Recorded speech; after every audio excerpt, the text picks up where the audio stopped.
Search करें अवामी news. मुल्क भर की ताज़ा तरीन खबरों से बाखबर रहने के लिए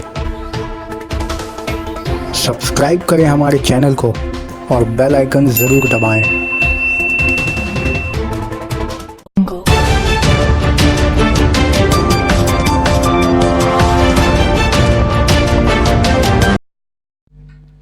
कोलकाता कॉरपोरेशन के मेयर और काउंसिलरों के माहाना दी जाने वाली रकम में इजाफा कर दिया गया है।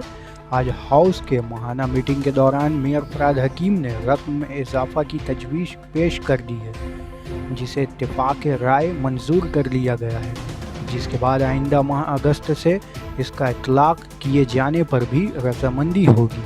अब कोलकाता कॉरपोरेशन के मेयर की माहाना रकम 5,000 से बढ़कर 11,500 होगी, जबकि काउंसिलरों को मिलने वाली 4,000 की रकम बढ़ाकर उसे पूरा 10,000 कर दिया गया है।